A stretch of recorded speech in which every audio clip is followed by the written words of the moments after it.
Boys and girls, today I'm going to be reading Chapter 7, House by the Sea, in Number the Stars.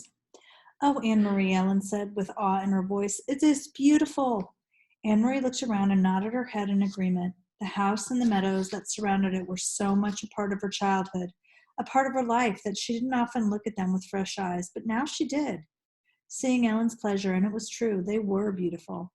The little red-roofed farmhouse was very old, its chimney crooked, and even the small shuttered windows tilted at angles.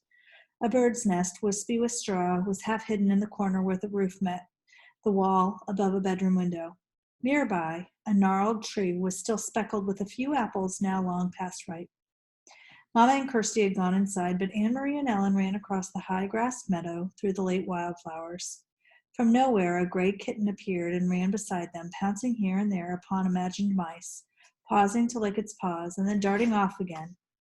It pretended to ignore the girls, but looked back often to be certain that they were still there, apparently pleased to have playmates. The meadow ended at the sea, and the gray water licked there at damp brown grass, flattened by the wind and bordered by smooth, heavy stones. I've never been this close to the sea, Ellen said. Of course you have. You've been to the harbor in Copenhagen a million times. Ellen laughed. I mean the real sea, the way it is here, open like this, a whole world of water. Anne-Marie shook her head in amazement. To live in Denmark, a country surrounded by water, and never to have stood at its edge? Your parents are really city people, aren't they? Ellen nodded. My mother's afraid of the ocean, she said, laughing. She says it's too big for her and too cold. The girls sat on a rock and took off their shoes and socks, and they tiptoed across the damp stones and let the water touch their feet. It was cold. They giggled and stepped back. Anne-Marie leaned down and picked up a brown leaf that floated back and forth with the movement of the water. Look, she said, this leaf may have come from a tree in Sweden. It could have blown from a tree into the sea and floated all the way across. See over there, she said, pointing. See the land? Way over there, that's Sweden. Ellen cupped one hand over her eyes and looked across the water at the misty shoreline that was another country. It's not so very far, she said. Maybe, Anne-Marie suggested, standing over there, the two girls just our age, looking across and saying, that's Denmark. They squinted into the hazy distance as if they might see Swedish children standing there and looking back, but it was too far. They only saw the hazy strip of land and two small boats bobbing up and down in the gray ruffles of separating water. I wonder if one of those is your Uncle Henrik's boat, Ellen said. Maybe, I can't tell. They're too far away. Uncle Henrik's boat's named the Ingborg, she told Ellen for Mama. Sorry, I couldn't say that word right. Ellen looked around. Does he keep it right here? Does he tie it up so that it won't flow away? Anne-Marie laughed. Oh, no. In town at the harbor, there's a big dock, and all the fishing boats go and come from there. That's where they unload their fish. You should smell it. At night, they're all there, anchored in the harbor. Anne-Marie! Ellen! Mama's voice came across the meadow. The girls looked around and saw her waving to them. They turned and picked up their shoes and began walking toward the house. The kitten, who had settled comfortably on the stony shore, rose immediately and followed them. I took Ellen down to show her the sea, Anne-Marie explained when they reached the place where Mama waited. She'd never been that close before. We started to wade, but it was too cold. I wish we'd come in the summer so we could swim. It's cold even then, Mama said. She looked around. You didn't see anyone, did you? You didn't talk to anyone.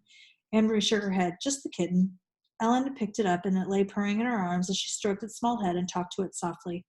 I meant to warn you, you must stay away from people while we are here. But there's no one around here, Anne-Marie reminded her. Even so, if you see anyone at all, even someone you know, one of Henrik's friends, it's better that you come into the house. It is too difficult, maybe even dangerous, to explain to who Helen is. Ellen looked up and bit her lip. There aren't soldiers here, too, she asked. Mama sighed. I'm afraid there's soldiers everywhere, and especially now. This is a bad time. Come in and help me fix supper.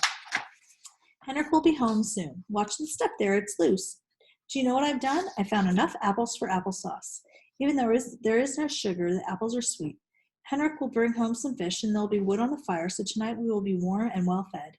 It's not a bad time, then, Anne-Marie told her. Not if there's applesauce.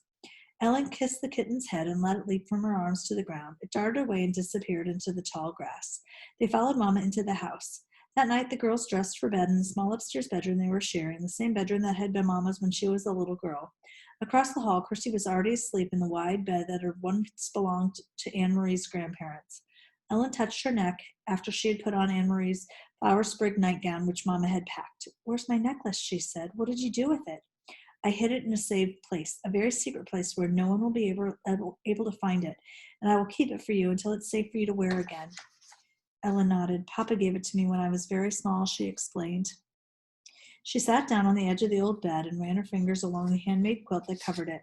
The flowers and birds, faded now, had been stitched onto the quilt by Anne Marie's great-grandmother many years before. "I wish I knew where my parents are," Ellen said in a small voice as she outlined one of the appliqued birds with her finger. Anne Marie didn't have an answer for her. She patted Ellen's hand and they sat together silently. Through the window, they could see a thin, round slice of moon appearing through the clouds against the pale sky. The Scandinavian night was not very dark yet, though soon, when winter came, the night would be not only dark, but very long. Night skies beginning in the late afternoon and lasting through morning. From downstairs, they can hear Mama's voice and Uncle Henrik's talking, catching up on the news.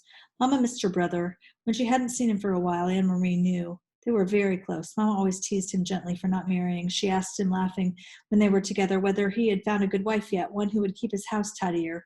And Henrik teased back and told Mama that she should come to Gillagage to live again so that he wouldn't have to do all the chores by himself. For a moment, to Anne Marie listening, it seemed like all the earlier times, the happy visits from the farm in the past, with summer daylight extending beyond bedtime, with the children tucked away in the bedrooms and the grown-ups downstairs talking. But there was a difference. In the earlier times, she had always overheard laughter. Tonight, there was no laughter at all.